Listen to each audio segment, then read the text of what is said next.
Eu não sei se o reitor percebeu, todo inglês é bobo.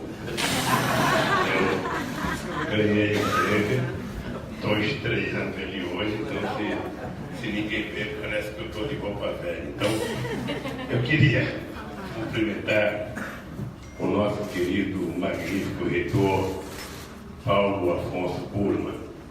E cumprimentando ele, eu quero cumprimentar todos os reitores e as reitoras, os pró-reitores e as pró-reitoras, cumprimentando o nosso companheiro Pepe, deputado e presidente do PT, eu quero cumprimentar todos os deputados e deputadas do PT, cumprimentando o companheiro Olívio Dutra, eu quero cumprimentar todos os companheiros dirigentes do partido que estão aqui, e cumprimentando a nossa companheira Grace Hoffman, eu quero cumprimentar todas as mulheres que estão aqui. A Grace é pequenininha, mas é corajosa, é combativa, e ainda tem o privilégio de ter nascido em Curitiba, então ela nasceu mais combativa ainda, aquela cidade muito combativa. E quero cumprimentar o Perón Centro e o Emir Sater, que está aqui representando a USP, ou pelo menos representando, sabe, ele é o maior viajante da caravana. Agora nós temos eles, na outra caravana tinha o Emir, o doutor Aziz Abdessaber, que me acompanhou em todas as caravanas. Meus queridos companheiros, primeiro, você não conhece nada dessa universidade. Eu vou lhe dizer, dar algumas informações que você não sabe, para você falar da tribuna da Câmara. Essa universidade é a 12ª melhor universidade federal do Brasil. Tem 4.500 estudantes com atendimento do programa de benefício socioeconômico. Tem 2.400 alunos moradores em casa de estudantes gratuitos. Serve 9.000 refeições de qualidade por dia nos restaurantes universitários, refeições tão boas que até os magníficos reitores comem a comida dos estudantes. Tá? Isso você não sabia, eu estou lhe passando essa informação para você conhecer melhor a universidade que você pensa que representa. Bem, companheiros e companheiras, eu às vezes gosto de visitar a universidade porque tem gente que já conhece a universidade porque vive na universidade, é professor e conhece. Tem outros que conhecem lendo. Eu às vezes preciso ver as coisas para poder marcar e não desaprender nunca. Eu só queria conhecer um laboratório na Universidade dos Pampas. Eu só queria conhecer um laboratório. Não queria nada mais do que isso. A minha surpresa é que quando eu cheguei lá em Bagé, tinha sido criado um clima de terror. O Ministério Público ameaçando de forma mais desaforada possível a autonomia das universidades. Não é a primeira vez que faz isso. E um clima de terror junto aos professores. Eu, quando cheguei lá, não tinha ninguém para dizer para onde que eu ia. Eu fiquei andando para um lado e para o outro, cada um que gritava mais alto era o lugar que eu seguia, até que me levaram no laboratório e tinha um cidadão em pé. E eu pensei que aquele cidadão ia nos explicar o que era o laboratório, e o cidadão não explicou nada, então nós fomos para o laboratório e ficamos, sabe, o nosso sofrimento para onde é que a gente ia, um empurrava para cá, outro empurrava para lá, até que nós conseguimos sair na porta e falar um pouco com o povo. Eu estou contando esse caso porque a história, ela se repete no Brasil. A democracia no Brasil não é uma regra, é uma exceção. Eu imaginei que depois da Constituição de 88, a gente nunca mais fosse ter um golpe no Brasil. E eles conseguiram fazer uma sofisticação no golpe. Criaram uma mentira, inventaram uma maioria parlamentar ocasional, e essa maioria ocasional aprovou levar o nome da presidenta para ser votada no Senado para sofrer o impeachment.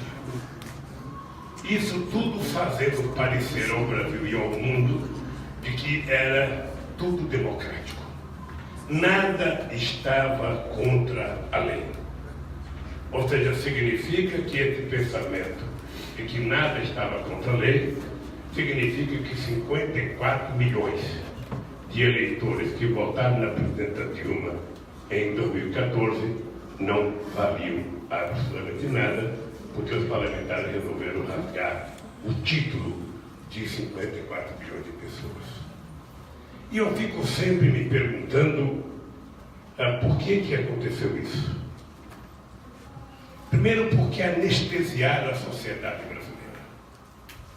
Nós ficamos anestesiados com tantas infâmias, com tantas denúncias, com tantas maledicências que falaram sobre essa mulher e o seu governo. Eu, sinceramente, nunca tinha assistido uma campanha política com tanto ódio como eu assisti à campanha da reeleição da Dilma. Uma eleição em que teve uma demonstração de um setor jovem, cultural, estudante da esquerda brasileira, que não estava mais gostando de nós e que resolveu ir para a rua, votar na Dilma para evitar que a direita voltasse ao governo desse país, na pessoa do Aécio Neves. E conseguimos derrotar. Eu imaginei que depois da derrota eu tivesse ensinado alguma coisa, porque eu perdi 89, 94, 98, e como o Brizola me ensinava, eu voltava para casa para lamber minhas feridas e me preparar, quando as feridas sarassem, disputar outra eleição. Então eu tinha pensado que eles tinham aprendido que quando a gente perde, a gente se recolhe e se prepara para a próxima, da próxima a gente ganha. Não. Eles não aceitaram o resultado eleitoral. E além da campanha de infâmia, fomentada pelos meios de comunicação, eles entraram na justiça tentando impedir um fato inédito, a posse dessa mulher. Eu nem quando a Globo foi responsável pela vitória do Collor, eu entrei na justiça pedindo anulação do processo eleitoral. E a partir daí, o ódio estava disseminado na sociedade brasileira. O ódio, a inveja, a disputa, as mentiras, uma coisa praticamente que eu não acreditava que pudesse voltar ao Brasil. Eu sou corintiano e sou de um tempo que ia assistir o jogo junto de companheiros palmeirenses, junto de companheiros santistas ou são paulinos, e a gente ia no campo para beber cerveja, um para gozar do outro que tinha perdido. Aqui eu tenho certeza que houve um tempo em que o Olívio Dutra, representante do Internacional, e quem é que representa o Grêmio aqui nessa bancada, gremistas aqui, era capaz de assistir um Grenal e sair do campo junto e para um bar tomar cerveja e tomar aperitivo e ir na casa do outro jantar, sem que houvesse uma guerra. E esse ódio que foi disseminado no futebol, com as chamadas torcidas organizadas, mandando no estádio, mandando na direção dos times, foi transportado com muita facilidade para a política. Aqui no Rio Grande do Sul, em São Paulo e outros estados, o ódio tomou conta da convivência familiar. Não são poucas as famílias em que irmãos deixaram de conversar, em que pai brigou com filho e mãe brigou com filha por conta das mentiras políticas contadas no meio de comunicação e fomentadas, porque o objetivo principal era negar a política. Quanto mais a gente negar a política, quanto mais a gente disser que político não presta, quanto mais a gente difamar o político, mais chance da gente ver surgir um Hitler, da gente ver surgir um Mussolini, porque essas figuras só aparecem quando a política não dá solução aos problemas que a sociedade vive. E essas pessoas sabem do malefício que criaram a esse país e que estão criando a esse país. Essas pessoas sabem.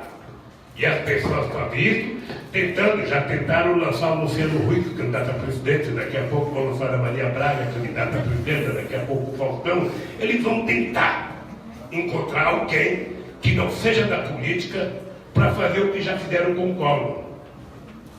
Lançar alguém como se tivesse alguém neutro, como se existisse um ser político neutro. o pior mentiroso é o cara que diz que não é político.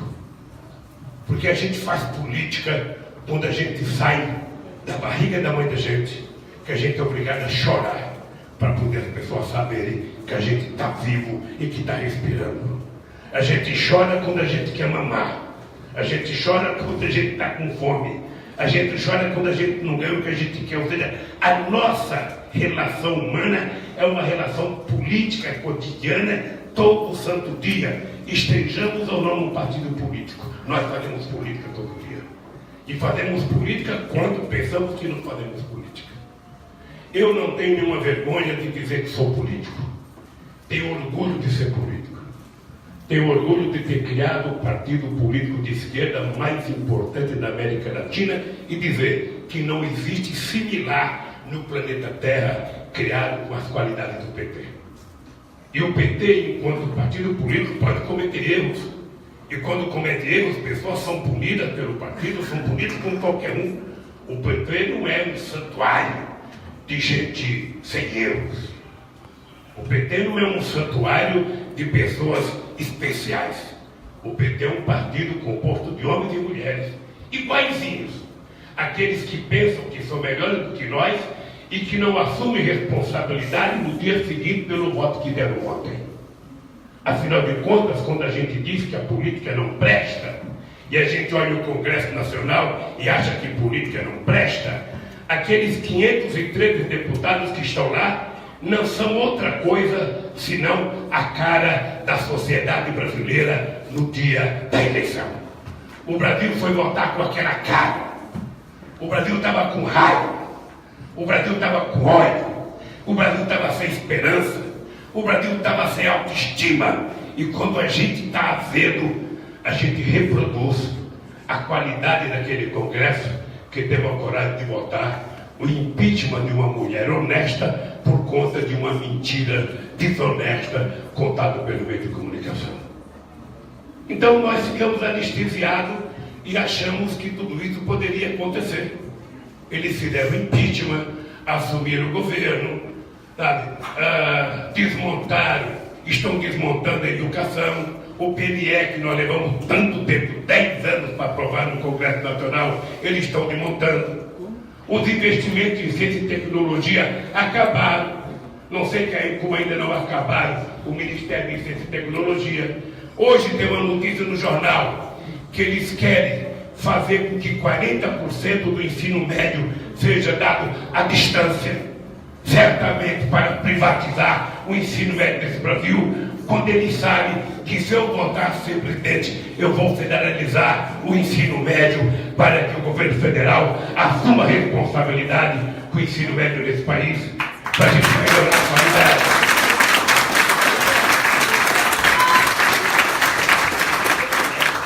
Além de outras coisas que eles estão destruindo. A indústria naval, que quando nós chegamos à presidência, tinha apenas 2.600 trabalhadores, que chegou a 82. Rio Grande, aqui no Rio Grande do Sul, era quase que um cemitério. Virou um lugar extraordinário de produção. Está acabando. E nós estamos anestesiados ainda, que não tivemos coragem de brigar em defesa da nossa indústria naval. Agora mesmo o Pedro Pareta acabou de tirar uma sonda que estava sendo feita aqui para mandar para fazer na China, porque é mais barato. E nós não podemos aceitar a teoria do mais barato, porque a gente não tem que pensar apenas nos interesses da Petrobras. O Brasil não é da Petrobras, a Petrobras é do Brasil e, portanto, tem que levar em conta as necessidades da soberania desse país, do domínio tecnológico na indústria naval. Eu estava dizendo para o reitor que quando eu cheguei na presidência em 2003, a gente não tinha mais engenheiro naval nem engenheiro ferroviário. A gente tinha deixado de produzir trilha até dormente nesse país. Este país que tem uma elite perversa, com complexo de vira-lata, que agora quer praticamente comprar tudo lá de fora, a pretexto que é mais barato.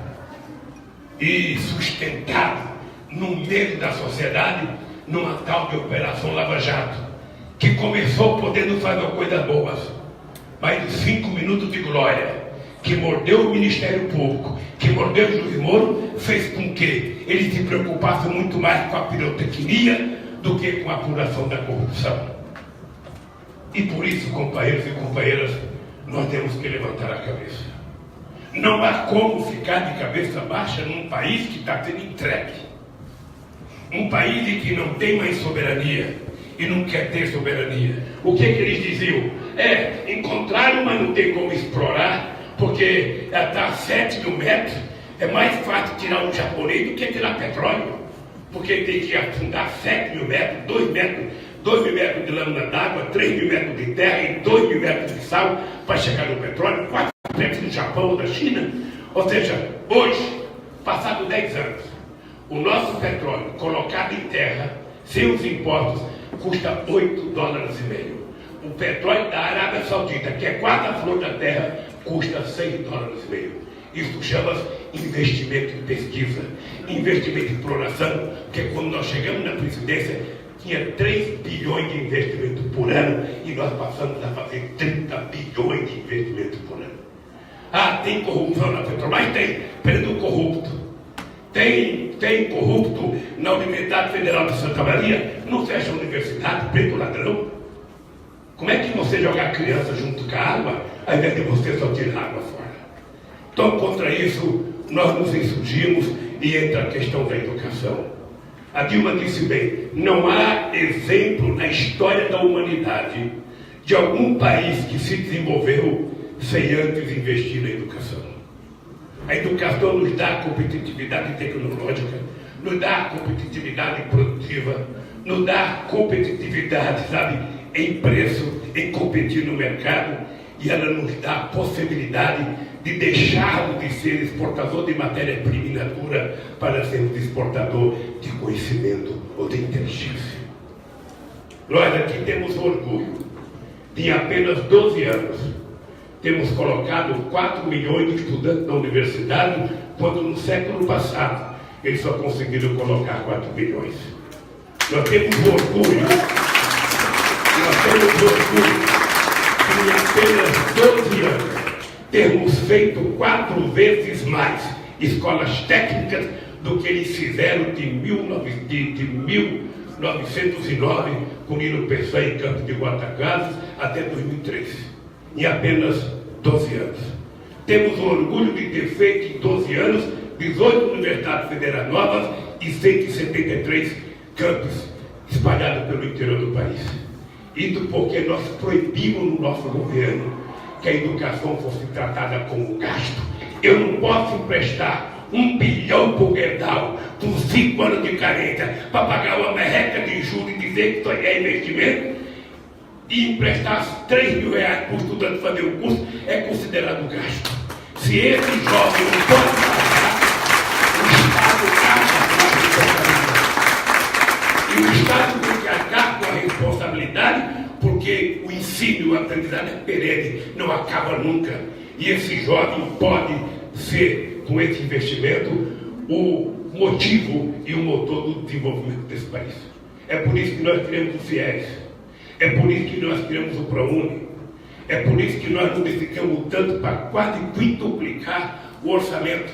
É por isso, reitor, que nós fizemos no tempo do Sérgio Rezende 41 bilhões de reais de investimento no Ministério de Ciência e Tecnologia, junto com a Petrobras, junto com mais 19 ministérios, para que a gente pudesse investir, e colocamos, através da SBPC, técnicos e professores para administrar 41 bilhões, e quando terminamos o mandato de 2010, nós tínhamos investido os 41 bilhões.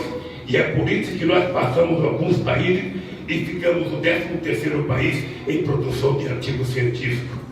É pouco, mas é muito, diante de um país que foi o último a ter uma universidade na América do Sul.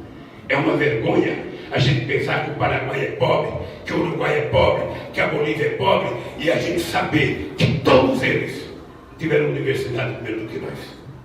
E todos eles sabem que a nossa primeira universidade, a famosa Universidade do Brasil, não foi feita apenas por interesse do Brasil e dos estudantes, foi para atender o presidente da Bélgica, que precisava de um título de doutor honoris causa para fazer uma visita ao Brasil.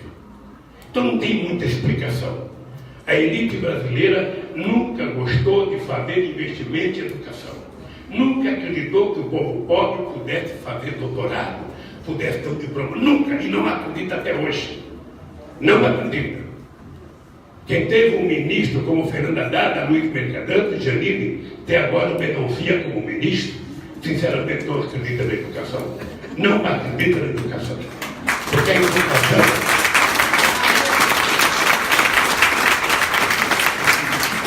Só para vocês terem ideia, antes de eu chegar à presidência da República, nunca um presidente da República tinha feito reunião com reitores. Nunca.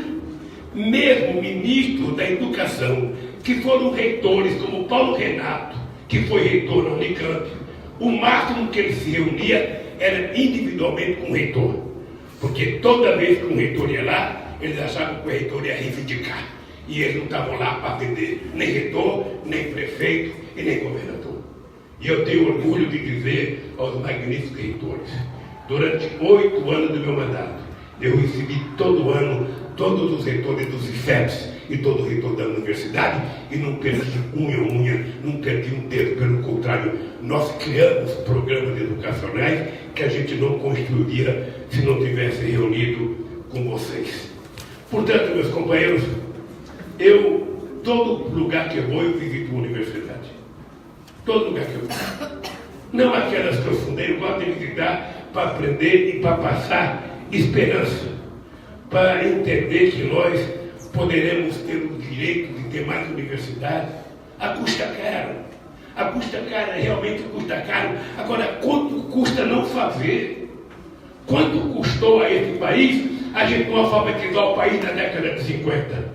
Quanto custou a esse país a gente não fazer reforma agrária quando o mundo inteiro veio depois da Segunda Guerra Mundial? Quanto custou a esse país a gente não alfabetizar? Tem gente que não gosta de alfabetizar tudo, porque acha que nós temos que alfabetizar o futuro. Eu tive uma briga com a Haddad quando eu era presidente, porque a gente não estava alfabetizando nos quilombos. E eu fui, e muita gente dizia, não, mas Lula não se importa não, porque a pessoa com mais idade não precisa mais alfabetizar, não dá para precisar de nada. Eu vou na Bahia, reitor, entregar um diploma de uma senhora de 94 anos alfabetizada. Somente alguém muito ignorante pode ter a quantidade de diploma que tiver. Mas se ele não acreditar que vale a pena alfabetizar uma pessoa dessa, ele é ignorante. Porque a mulher dizia assim para mim, ô presidente, o senhor não sabe. Eu somente depois dos 94 eu consigo pegar o ônibus sozinho, porque eu consigo ler o letreiro. Isso vale.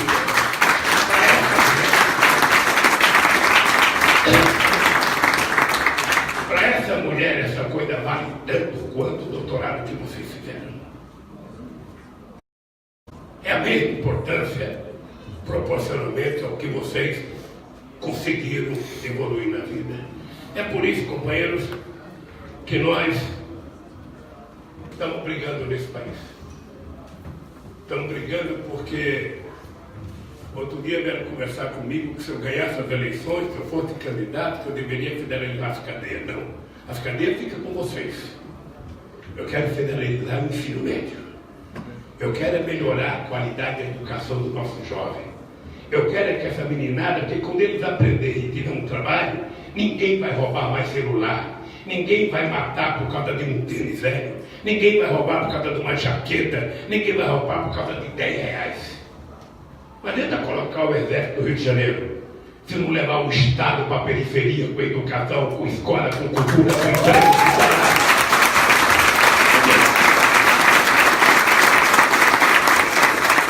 Então eu, sinceramente, quero terminar o livro Duda. Eu não fico bloqueado quando eu vejo algumas pessoas impedirem que a gente vá à universidade. Eu fico com pena.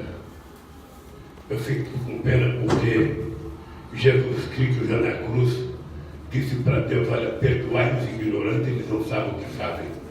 Nós temos que perdoar, porque essa gente que faz isso não está precisando de uma universidade, está precisando de educação de berço, que eles deveriam ter aprendido quando era pequeno.